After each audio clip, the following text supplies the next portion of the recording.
Hello everyone, my name is Jamari, CST2409026, and today I'm going to do a presentation. And my presentation has three parts. The first is the application of derivatives to economics, and the second is the washer method to find the volumes of a solid of revolution, and the second is the moments and the center of mass. So let's take a look about the first part. So for the first part, there are six functions: the cost function, the revenue function, the profit function, and the average cost function, the average revenue function, and the average profit function. And for these six functions, I divided them in two groups: the cost function, revenue function, and the profit function, because they are pretty similar. So I talk about them first. Okay, so about the cost function, revenue function, and the profit function, they respectively show the total cost, revenue, and the profit when we produce or sell X units of good, and their derivative respectively show the additional cost, revenue, and profit when we produce or sell one more unit of good. And in the economics, their derivatives respectively represent the marginal cost, the marginal revenue, and the marginal profit. And here I make three examples. The first function is a cost function, and the second function is the revenue function, and the third function is the profit function. So these different functions have three different derivative functions. So let's take a look. About the first, the cost function, its derivative is 6x plus 4. So 6x plus 4 represents the marginal function, and when we let x equal to 10, the marginal cost is 64. So it means when we produce the 11th unit of good, our marginal cost is 64. We will cost 64 in addition. So because the x is 10, so it's the 11th good, we need to cost 64 in addition. And the second example, it's the revenue function. So for this revenue function, its derivative is 10. So 10 is the marginal revenue. It means when we sell one more unit of good, our additional revenue is 10. Okay, and for the profit function, the derivative of this function is 0. So it means when we sell one more unit of good, we do not get any additional profit. Okay, so after these three functions, the average cost function, the average profit function, and the average cost function, because they are pretty similar too. So I put them in the second group. Let's talk about them. Okay, so they respectively show the average cost, the average revenue, and the average profit when we produce or sell X units of goods. And the cost function divided by X is the average cost function, and similar, the revenue function divided by X is the average revenue function, and the profit function divided by X is the average profit function. So they can respectively show the change. So their derivative can respectively show the change of the average cost, or the average revenue, or the average profit when we produce or sell the goods. And their derivative can help us know to produce this kind of good is economical or it's not economical. So I also make three examples here. The first is f of x equal to the x power of 2 plus 4x plus 3, and the second is the 6x plus 1, and the second is the 7. So for first function is the average cost function, and the second function is the average revenue function, and the third function is the average profit function. Okay, so let's talk about their derivative. For the first average cost function, we can easily get its derivative. It's the 2x plus 4, right? So this derivative means when the result is less than 0, it means our average cost is declining. And when the result is bigger than 0, it means our average cost is rising. Okay, so for the second function, it's the average revenue function. We can easily get its derivative. Its derivative is 6. It means when we sell the good, our average revenue is rising because 6 is bigger than 0, right? And for the sixth function, our average profit function, its derivative is 0. It means when we produce this kind of function, our average profit doesn't change because its derivative is 0. Okay, so this is the first part. And for the second part, the washer method to find the volume of a solid of revolution. So to understand the washer method, first we need to know the volume of a prism is H multiplied A. H means height, A means area. And the second, our solid can be divided into many small prisms. They can divide it into plenty of prisms, and the prism is very, very small. So we can solve the volume of the general solid. The general solid can be calculated by this function.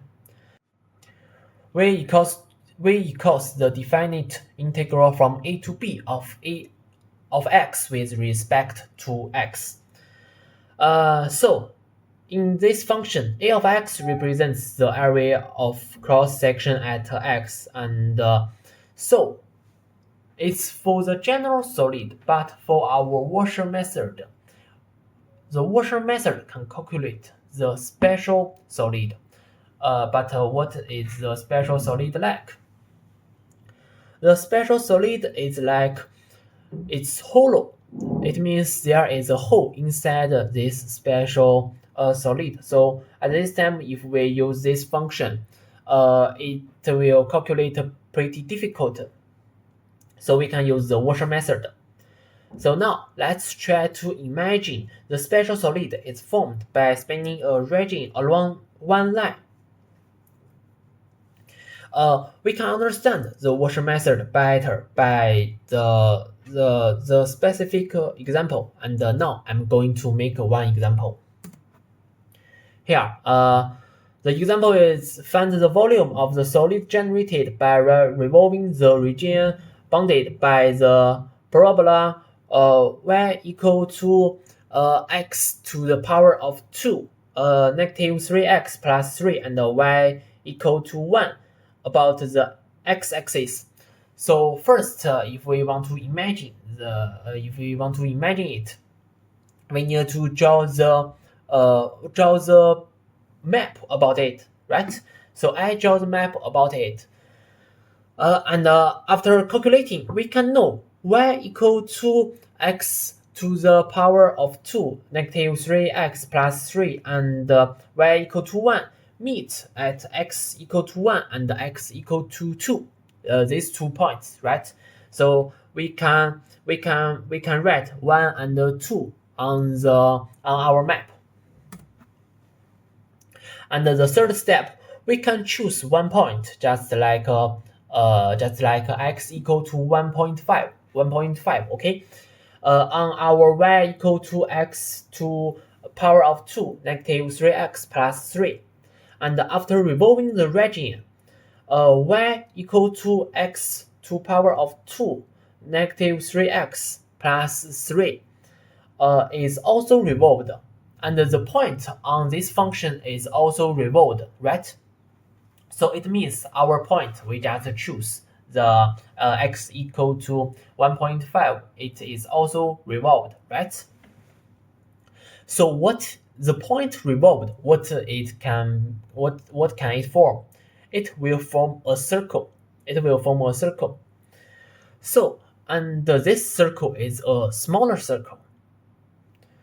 And for our y equal to 1, this line, we also choose the same point, x equal to 1.5 on y equal to 1.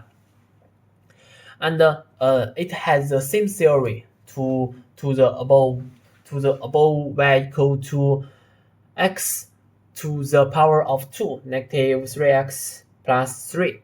So the point on y equal to 1, it also form a circle, but the circle is bigger. So the area of cross section at x equal to 1.5 can be calculated by subtracting the area of the smaller circle from the area of the bigger circle, right? And any point on these two, on the y equal to 1 and the y equal to x to the power of 2, negative 3x plus 3, have the same theory. So next, any areas of cross-section at any point can be calculated by subtracting the area of the smaller circle from the area of the bigger circle.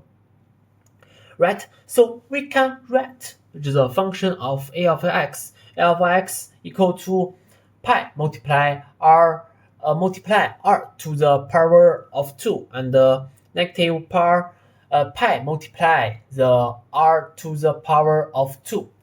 So there are two different r, right? The first r these two different r all represent the radius of the circle, but the second r, it means the smaller circle, and the first r, it's the bigger circle, but they all are radius. And about our a of x means our area of cross section at x. Okay, and then but there is one mention. I need to mention one point. These two different r. It's the radius, yes, but we also can see it's the distance between the function and the rotation axis. So let us use a of x in the formula v equals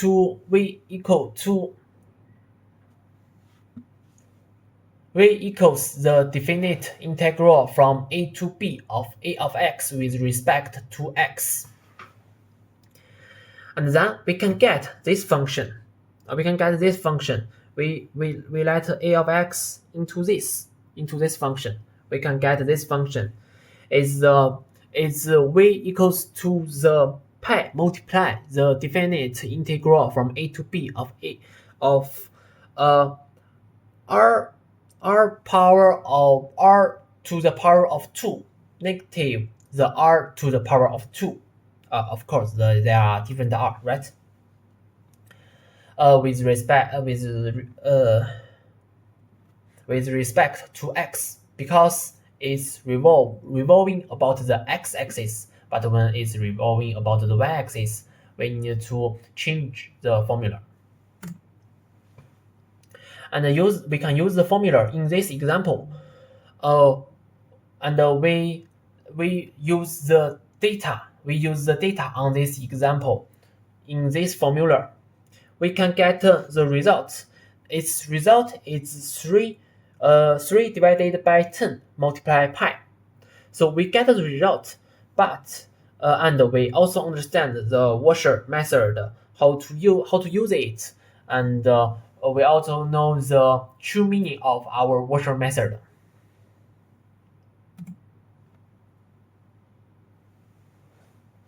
But there is another case, just like what I said. Yeah, this example is the revolving about the x-axis, but there is another axis is revolving about y-axis or revolving about a line parallel to y-axis. So then this formula is respect to y. So we need to change. And but the thing it doesn't change is the two different r. Means the distance between the function and the rotation axis.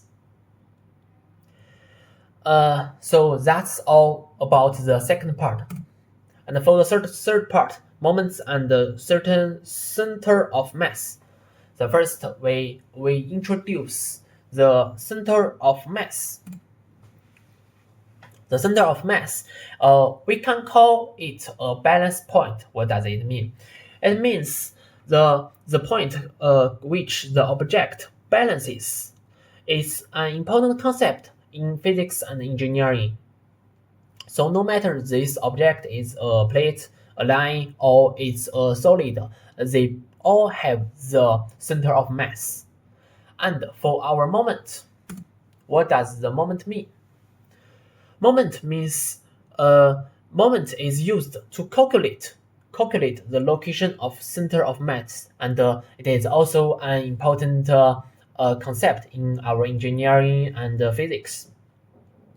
So moments can be calculated by the m multiplied d. In this function, m means the mass of the particle, and the d means the distance between the particle and the reference point. The total moment is the sum of all the moments. And then let's talk about the relation between the moments and the center of mass. So because the center of mass is the balance point, so when the center of mass is the reference point, the moment should be equal. All the moments should be equal, which means the m1 multiplied d1 equal to m2 d2 equal to m3 d3 equal to mn dn. Okay. So we can draw one map about it. You can see this is the x line, this is x1, x2, and x0 is the center of mass. X0 is the center of mass. So if we want to calculate the location of the center of mass, we need to use the moment. So because x0 is the center of mass, so m1 d1 equal to m2 d2. And the d1, what is d1? The d1 is x0 negative x1, right? And the d2 is the x2 negative x0, right? So we can say m1 multiply the x0 negative x1 equal to m2 multiply x2 equal to more negative x0.